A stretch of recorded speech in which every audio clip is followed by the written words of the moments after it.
ہم مسلمانوں نے کیا کیا؟ یوں کہ دین کو تو رکھو نیچے اور دنیا کو رکھو اوپر، تب چل سکو گے۔ ہاں، جب دکان سے فرصت ملے تو پڑھو نماز، چاہے گھر میں پڑھ لو چاہے مسجد میں جا کے پڑھ لو، اور جلدی جلدی پڑھ کے آئیے اگر دکان ہے اور گاہک کھڑے ہوئے ہیں، کیونکہ کامیابی دکان میں ہے، مسجد میں نہیں ہے۔ یہ مؤذن بیکار چیخ رہا ہے حی علی الصلاۃ حی علی الفلاح کہ آؤ نماز کی طرف پامیابی لینے کے لیے آؤ، کیونکہ یہ غلط کہہ رہا۔ ارے کامیابی تو کارخانوں میں ہے، وہاں کی محنت سے کام ہمیں ملے گی، دکانوں میں ہے، زمینوں کے زمینداری میں ہے، دفتروں میں ہے، لہذا کامیابی یہاں ہے۔ اگر تمہیں کامیابی لگی تو یہاں زیادہ وقت لگاؤ، یہاں شوق سے بیٹھو اور دل و دماغ سے کام کرو یہاں۔ اور نماز تو بغیر دل و دماغ کے بھاگتی دوڑتی چاہے جس سے پڑھ کے چلے آئیو، وہاں کوئی کامیابی تو ہے؟ جتنی دیر وہاں نماز میں لگے گی حرج ہی ہوگا کاروبار کا۔ یعنی نماز سے حرج سمجھتے ہیں اپنے کاروبار کا، اور کاروبار کو حرج نہیں سمجھتے نماز کے لیے، دین کو حرج سمجھتے ہیں دنیا کے لیے، اور دنیا کو حرج نہیں سمجھتے دین کے لیے۔ یہ ایمان بن گیا اور اس پر انتظار کر رہے ہیں کہ اللہ کی مدد آ جائے۔ ارے باطل تو اپنے اندر آ گیا، جو باطل کافر کے اندر تھا وہ باطل ہمارے اندر آ گیا۔ جی، وہ جھوٹ کا باطل، وہ خیانت کا باطل، وہ ظلم کا باطل، وہ بے حیائی کا باطل، وہ بخل کا باطل، وہ سود کا باطل، وہ رشوت کا باطل، سارا ہمارے اندر آ گیا۔ جی، اب باطل جب باطل سے ٹکرائے گا تو بھائی جو باطل زیادہ ہوگا وہ غالب آ جائے گا۔ یوں کہ جب ایک آدمی بازار میں کو مسجد میں کہیں بات سنی کہ بھائی پیسہ پیسے کو مسجد میں نہیں دکان پہ کسی سے بات سنی کہ پیسہ پیسے کو کھینچتا ہے۔ نے کہا اچھا پیسہ پیسے کو کھینچتا ہے؟ تو وہ پیسہ لے کر بازار میں چلا تو وہاں ڈھیر لگا ہوا تھا روپوں کا، اور اس زمانے میں چاندی کے روپے تھے اور تانبے کے پیسے تھے۔ وہ ڈھیر لگا ہوا روپوں کا اور اشرفیوں کا، تو اس نے اپنا روپیہ یا اپنا پیسہ اس ڈھیر میں پھینکا کہ کھینچ کر کے لائے گا، اور پھینک کر کے انتظار کرتا رہا کہ کب کھینچ کر کے لائے۔ تو دکاندار نے دیکھا کہ بھئی یہ کیوں کھڑا بہت دیر سے، ہاں، اسے بلایا، انہوں نے کیا بات، کیوں دیکھ رہا، کیا دیکھ رہا؟ انہوں نے میں یوں سن کر کے آیا تھا پیسہ پیسے کو کھینچتا ہے، لہذا میں نے اپنا پیسہ آپ کے روپوں میں پھینکا اور انتظار میں ہوں کہ کھینچ کر کے لائے۔ انہوں نے بات کہنے والے نے تو صحیح بات کہی، مگر زیادہ جو ہے وہ تھوڑے کو کھینچتا ہے۔ تیرا ایک پیسہ تھا، میرا ڈھیر تھا، میرے ڈھیر نے تیرے پیسے کو کھینچ لیا۔ تو یوں کہیں کہ باطل باطل کو، ہاں، جو ٹکراتا ہے باطل باطل سے، جو باطل بڑا ہوتا ہے وہ چھوٹے باطل کو ختم کر دیتا ہے۔ جی، مسلمانوں کے پاس چھوٹا باطل ہے، ان کے عقیدے باطل ہو گئے، ان کے اخلاق باطل ہو گئے، ان کی عادتیں باطل ہو گئے، ان کے اعمال باطل ہو گئے، ان کے یقین باطل ہو گئے۔ لہذا باطل والوں سے جو ٹکرائیں گے تو بڑا باطل جو ہے وہ چھوٹے باطلوں کو ختم کر لے گا، اور یہی ہوگا دجال کے زمانے میں۔ قصہ پڑھ لو اب دجال کے جا کر کے۔ وہ مسلمان جن کا ایمان کمزور ہے وہ سب دجال کو خدا مان لیں گے، ہاں، کیونکہ ان کے اندر مسلمانوں میں تھوڑا باطل ہے اور اس کے پاس بڑا باطل ہے۔ وہ بڑے باطل والا چھا جائے گا، خالص ایمان والے بچیں گے، پکے ایمان والے بچیں گے اس کے باطل سے، اور کچے ایمان والے کمزور ایمان والے سب اس کے باطل میں پھنس جائیں گے، پھنس جائیں گے۔ کیونکہ یاجوج ماجوج جو نکلیں گے، کیونکہ وہ ایسا باطل ہوگا کہ اس کا مقابلہ تو نہ ایمان والے کر سکیں اور نہ دوسرا باطل والے کر سکیں، کیونکہ یاجوج ماجوج پہ نہ تو ایٹم بم کام کریں گے، نہ مشین گنیں، نہ توپیں، نہ بندوقیں، کوئی چیز، نہ گیس، کوئی چیز ان کو مارنے کے لیے اللہ نے ایجاد نہیں کی۔ اللہ نے انسانوں سے کوئی چیز ایجاد نہیں کرائی جو یاجوج ماجوج کو مار دے، تو کیا حکم دیں گے اللہ تعالیٰ؟ جب یہ دیکھیں گے کہ ہم نے کوئی چیز ایسی نہیں ایجاد کرائی اور مومنوں کو بھی ایسی طاقت نہیں دی کہ جو اس کا مقابلہ کر لیں، لہذا حضرت عیسیٰ علیہ السلام اترے ہوئے ہوں گے، ان سے فرمائیں گے کہ میرے مومنین بندوں کو لے کر طور پر چلے جاؤ۔ طور پہاڑ ہے جہاں موسیٰ علیہ السلام کو نبوت ملی، اللہ نے کلام کیا، وہاں چلے جاؤ، کیونکہ میں اب ایسی قوم کو نکالنے والا ہوں کہ جس کا کوئی مقابلہ انسان نہیں کر سکتے، نہ ایمان والے نہ غیر ایمان والے، کوئی مقابلہ نہیں کر سکتے، ایسی قوم کو نکالنا یاجوج ماجوج کو۔ تو عیسیٰ علیہ السلام ایمان والوں کو لے کر طور پر چلے جائیں گے۔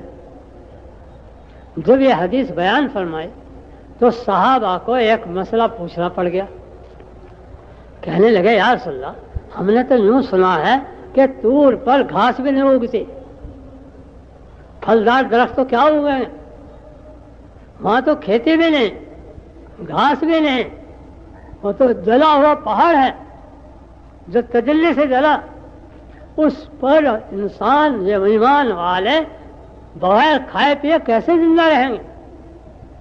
یہ مسئلہ آ گیا۔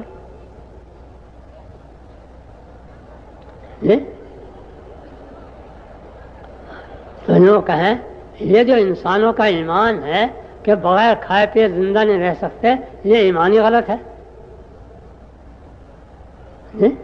اللہ تعالیٰ تو بغیر کھلائے پلائے بھی زندہ رکھ سکتا ہے۔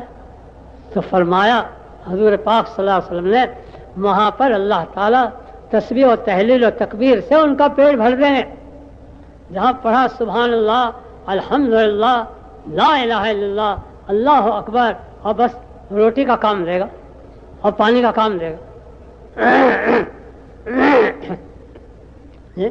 جو فرشتوں کو بغیر کھلائے پلائے تسبیح سے زندہ رکھ رہا ہے وہ انسان کو نہیں رکھ سکتا۔ اور بھائی جنت میں تو چاہے لاکھوں برس میں کھائی ہو تو بھی جناب طاقت میں فرق نہیں آئے گا، اور چاہے لاکھوں برس کھاتے رہی ہو تو بھی پیٹ جواب نہیں دے گا اور پیٹ میں بوجھ نہیں آئے گا۔ ہاں جتنا کھایا ہے ہوا بند کر کے ایک ڈکا لے گا، ہوا بند کے اڑ جائے گا، نہ پیشاب نہ پخانا۔ اور جو نہ کھائے ہزاروں لاکھوں برس تو کوئی اس کی طاقت میں کوئی زوال نہیں آئے گا، کیونکہ اللہ تو قدرت والا ہے، وہ محتاج نہیں ہے اسباب کا۔ تو فرمایا کہ وہاں پر تسبیح تحلیل تکبیر سے انسانوں کے پیڑ بھر جائیں گے۔ چنانچہ عیسیٰ علیہ السلام جب ان کو لے کر وہاں پر پہنچ جائیں گے اور یاجوج ماجوج فساد پھیلاتے ہوئے اور سب چیزوں کو کھاتے ہوئے اور پہنچیں گے، جیسے رات سنا ہوگا آپ نے کل قصہ مولانا محمد عمر صاحب سے، وہ تیر بھی برسائیں گے آسمانوں کی طرف اور کہیں گے زمین والوں کو تو مار دیا اور آسمانوں والوں کو بھی مار دیا، اب ہم نے جب خون میں بھرے ہوئے تیر آئیں گے اللہ تعالیٰ امتحان لیں گے تو اللہ تعالیٰ پھر اپنی قدرت سے ماریں گے، دنیا کی طاقتوں کو فیل کر دیں گے ان کے مقابلے میں۔ اب اپنی قدرت سے ان کی گردنوں میں ایک پھنسی نکالیں گے سب کی گردنوں میں، اور وہ ایک آن میں ایک گھڑی میں سارے کے سارے مر جائیں گے، ہم نے قدرت سے مار دیں گے۔ تو میں خیر یہ بات کہہ رہا تھا میرے دوستوں، دیکھو حق جو غالب آتا ہے وہ دعوت سے آتا ہے، اعمال سے نہیں آتا۔ اعمال کتنے تم کرتے رہو، اعمال کو تو شیطان نکال دیتا ہے اعمال سے اور اعمال کی طاقتوں کو گھٹا دیتا ہے۔ جیسے آج ہم مسلمانوں کے اعمال کی قوتوں کو گھٹا دیا کہ ہمارے اسلام کو اور ہمارے دین کو ہم نے ہی دنیا اوپر کر دی اور دین کو نیچے کر دیا۔ آج ہمارا دین ہم نے کیا اپنے گھروں میں، اپنے کاروبار میں، انہوں نے کیا جو نمازی ہیں، جو خوب روزے دار ہیں، جو زکاتیں دیتے ہیں، جو حج کرتے ہیں، انہوں نے دین کو نیچے کر دیا۔ ہاں کیونکہ ان پہ تو دین ہے نہیں جو یہ کام نہیں کرتے، بھائی دین تو انہیں پہ ہے جو یہ کام کرتے ہیں، روزہ نماز حج زکات۔ مگر انہوں نے بھی اپنے دین کو دنیا کے نیچے کر رکھا. کس طرح؟ انہیں جب دنیا سے فرصت ملے گی تب کریں گے، تب دین کا کام کریں.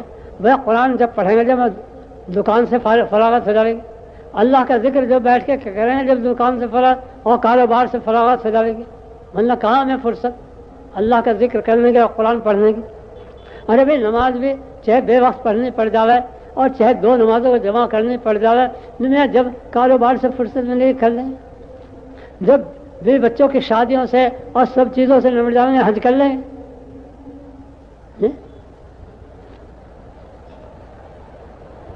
تو دین والوں کا دین بھی نیچے ہے اور ان کی دنیا اوپر ہے. نماز پڑھانے کے کہو کہ بھائی جنت ملے گی، انہیں بھی جنت تو اللہ کے ہاتھ میں ہے. میں تو یوں بتاؤں تیرے ہاتھ میں کیا ہے؟ تو پیسے دے اگر نماز پڑھوانی، جو نماز نیچے ہوگی دنیا اوپر ہوگی. جی ہر چیز میں دنیا اوپر ہے دین نیچے، اس لیے کسی کے دین میں طاقت نہیں رہی.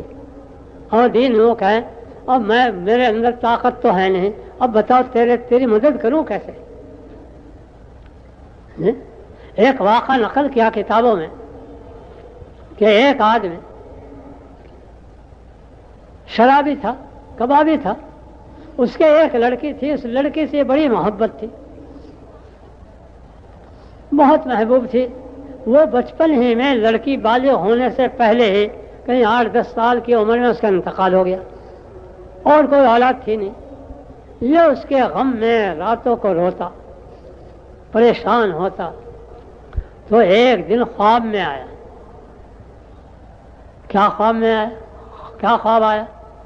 کہ میں چل رہا ہوں اور میرے پیچھے ایک اژدہا بھاگ رہا، مجھے کھا لانا چاہتا ہے وہ اژدہا، وہ سانپ.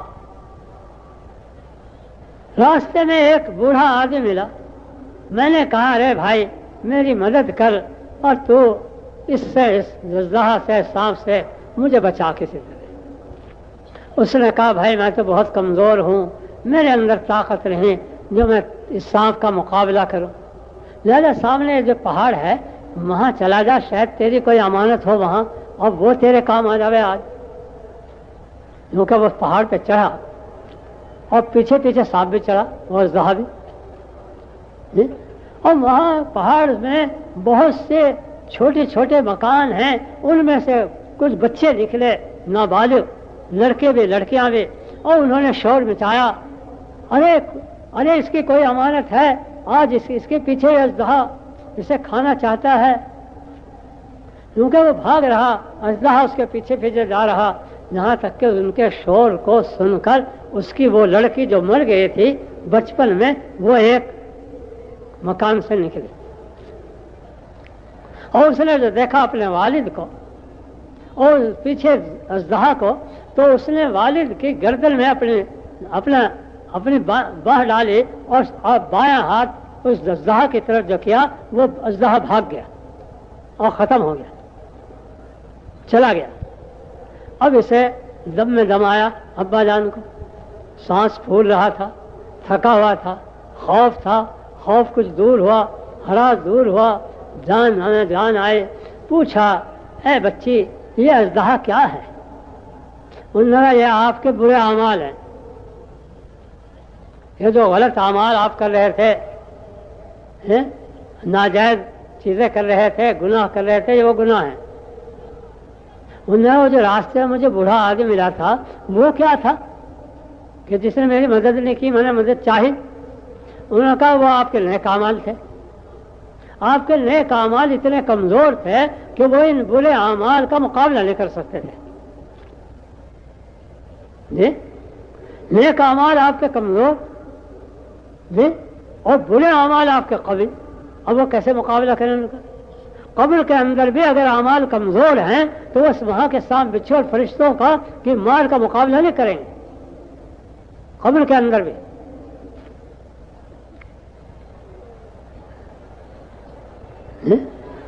یہ خواب دیکھنے کے بعد فور جب صبح کو آنکھ کھلی وہ ایک ہی دفعہ سچی توبہ کر لی اور توبۃ نصوح کر لیا اپنے برے اعمال سے اور صحیح انسان بن گیا، صحیح مومن بن گیا. تو میں یہ کہہ رہا میرے دوستوں، آج ہمارا دین جو ہے، ہم نے جس کو دین سمجھ رکھا، نماز، روزہ، حج، زکوٰۃ، اور یہ ہمارے نہ اللہ کا ذکر، اور کہیں علم، اور کہیں دعوت، کہیں تبلیغ، کہیں کچھ، سب کو آج ہم نے اپنی دنیا کے نیچے کر رکھا۔ تبلیغ والوں نے ابھی تبلیغ کو بھی نیچے ہی کر رکھا۔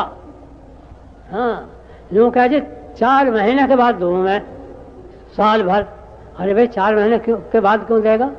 یوں کہ جی میری دنیا غالب ہے، دین کو میں ہٹا سکتا ہوں پیچھے، دنیا کو نہیں ہٹا سکتا۔ میں اپنی دنیا کو نہیں ہٹا سکتا، دین کو ہٹا سکتا ہوں۔ 4 بھر کے بعد میں سال میں 1 ہی چلہ دوں گا بس۔ بھائی 1 چلہ سال میں کیوں دے گا؟ انہوں نے 11 میری دنیا غالب ہے، اور 11 مہینے تو میں دنیا کو دوں گا، اور 1 مہینہ آپ کو دے دوں گا۔ ان کا اس سے کام چل جائے گا، اللہ کی مدد آ جائیں گے۔ ہاں، کچھ تھوڑی سی اللہ تعالیٰ ہماری کمزوری کو دیکھ کر تھوڑا ترشح کر دیں گے، تھوڑی سی رحمت کی بارش کر دیں گے کہ چلو اتنا تو چلا، لیکن لانا یہاں تک چاہتے ہیں اللہ تعالیٰ کہ تیری دنیا نیچے آ جائے اور ہمارا دین تیرے اوپر آ جائے۔ حضور پاک صلی اللہ علیہ وسلم کے سامنے جب صحابہ کی ترتیب آتی تھی کہ کسی طرف بھیجنا ہے تو 1 دن کی بھی اجازت نہیں مانگی۔ یہ نہیں کہا کہ یا رسول اللہ 1 دن کی چھٹی دے دیجئے، میں اپنے کاروبار کا اور اپنے بھی بچوں کا ذرا انتظام کر لوں اور پھر میں 1 دن کے بعد نکل جاؤں گا۔ یہ نہیں کیا، بلکہ جس وقت حکم ملتا ہے اسی وقت صحابی چلتا ہے اور یہ کہتا ہے جس کے کام کے لیے جا رہا ہوں وہی میری دنیا کی حفاظت کرے گا۔ ہمیں تو یقین ہے کہ جب ہم اللہ کے کام کے لیے جائیں گے، اللہ ہمارے کاروبار کی، ہمارے بیوی بچوں کی، ہماری چیزوں کی حفاظت کرے گا۔ ہمیں کوئی یقین ہے؟ یقین بیٹا ہوا ہے ابھی تو۔